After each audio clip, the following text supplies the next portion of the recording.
What's up, guys? Straight from the chest. My name is Justin Groth. Guys, thank you for giving me your listening ear on this wonderful Sunday, Labor Day weekend. Guys, I'm truly, truly grateful for you. I want you to know that everybody's listening ear, everybody's minute that they give me, I'm so thankful for it. So thank you guys again and again and again and again, man. I'm always going to say that because I truly am thankful and grateful for you all.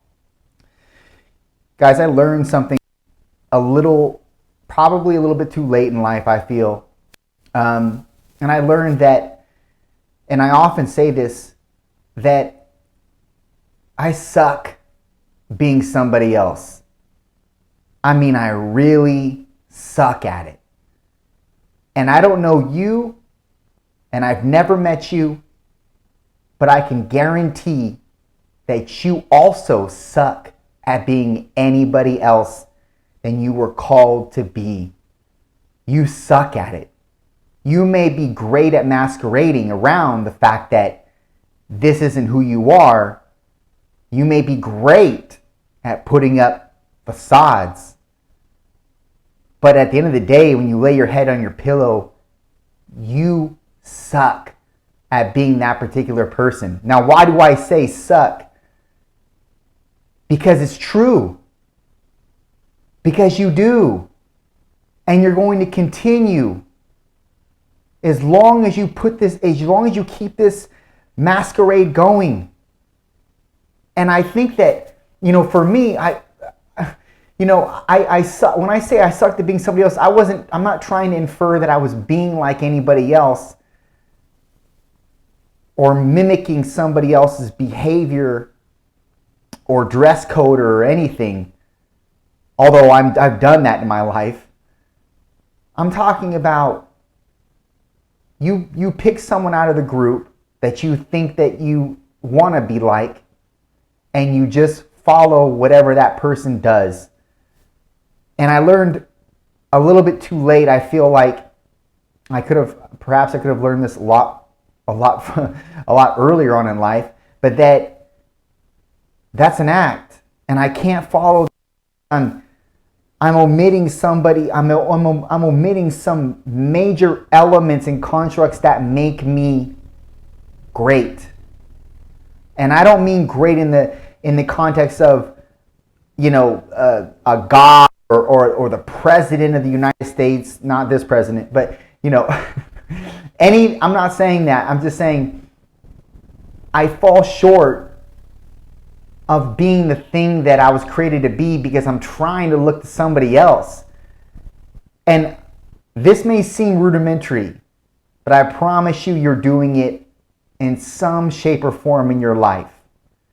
And it's no reason why, because you want to fit in. You want to conform even though you say you don't want to conform. You want to be comfortable even though you say you want to be comfortable being uncomfortable. You're paradoxical in a lot of areas, and so am I. But that's what we need to identify and work out. And the only way that happens is when you develop bravery and you develop courage to go out into the world and exploit who you are. I'm not saying that you need to give an opinion on every little thing in this world, because those loud people are kind of obnoxious too. I'm saying get grounded and instantiated in what you are called to be. And the only way you do that is by letting a little bit of yourself out every single day around others. And you're going to get stares. You're going to get odd looks. That's okay. That's normal. I would argue that if you're not, you're doing something wrong, because I think that everybody has unique qualities, and I think that because maybe your unique quality won't allow you to get the same kind of or gather the same kind of common looks that everybody else gets. What I mean by that is they just let it pass, like whatever you're doing. And instead, you maybe get some eyebrow raises. And I think that that's a part of the equation. But most of us are too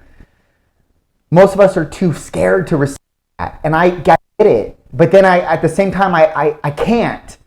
And I don't want to, because that's you abdicating what you were called to be.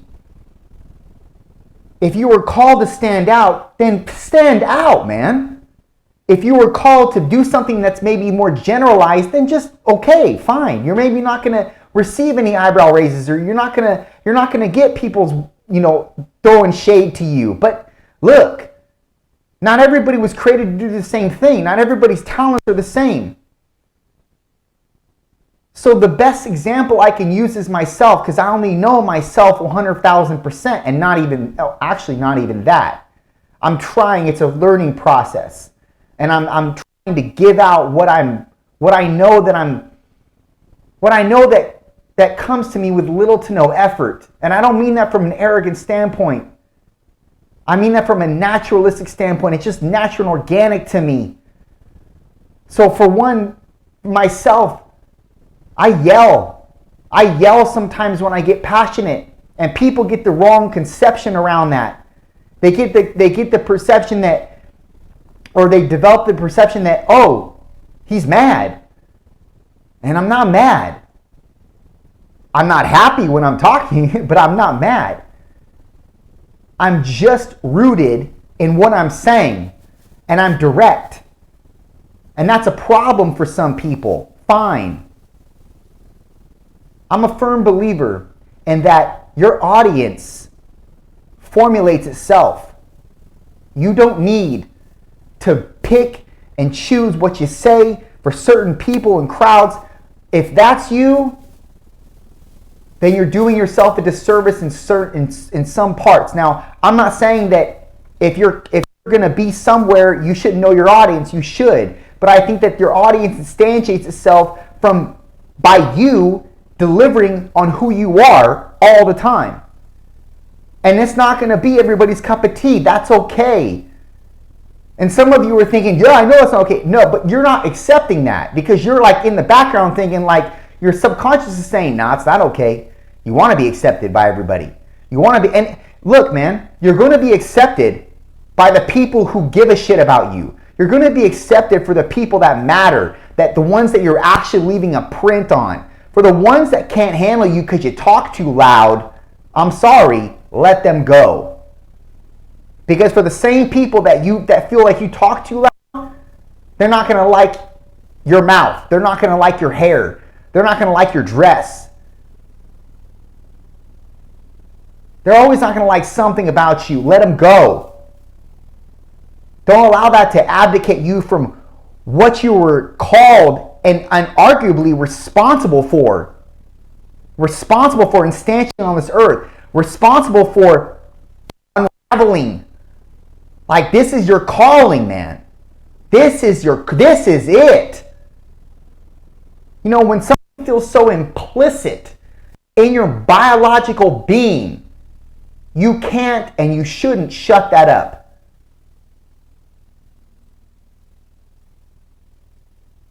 Never, ever silence that. I'm not saying there shouldn't be a filter on some of the things that you say or some of the things that you do. And maybe you should step back and reflect before you start to act. I'm not saying that. I'm saying that when something feels so organic to you, but you know it's not going to fit in with somebody else's culture, then find your own culture. Develop your own culture. Do not relinquish something of your biological being to be able to fit in with somebody else's. That's their problem. They can't receive you. When I talk loud and people tune me out, and they've told me that before, like, oh man, when you yell, I just tune you out. I don't understand that type of person. I was raised in a healthy family. And when my dad got mad, he yelled at me. Guess what? I heard every single word that man said. Every word. I didn't just tune him out, selective hearing. Oh, I can't listen to you anymore because you're yelling. And maybe that's because I'm just not that much of a, I'm not going to say it, but Maybe just because I'm not that weak inside. And maybe my being gravitates towards people that actually speak with direction and authority. And maybe the people that listen to me and have a problem with me, they don't take well to that authority. Maybe that's a byproduct of something that's happened in their life. Fine. But that's not my audience, right? They're not my audience. You have to continuously press into something, into the organic nature that calls you to where it's calling you. Like you can't omit something just because it doesn't fit well with somebody else. Because then that's your problem and you're not doing your job.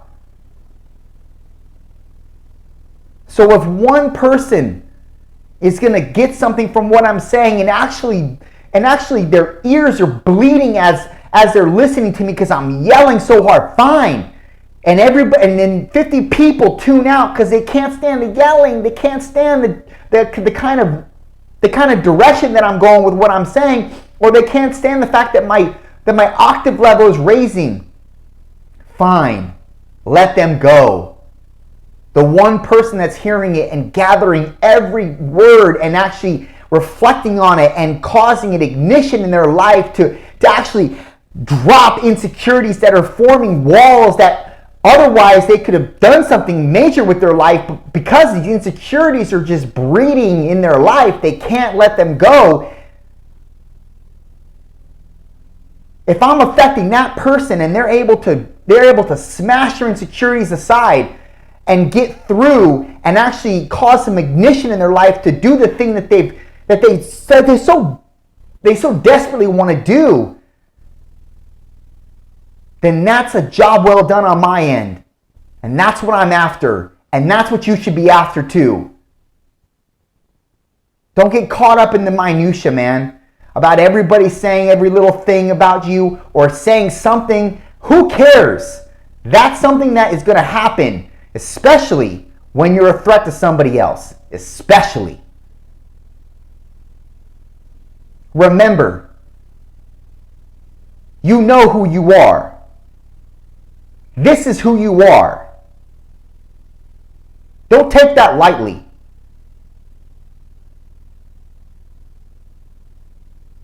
It's your calling. It's your legacy.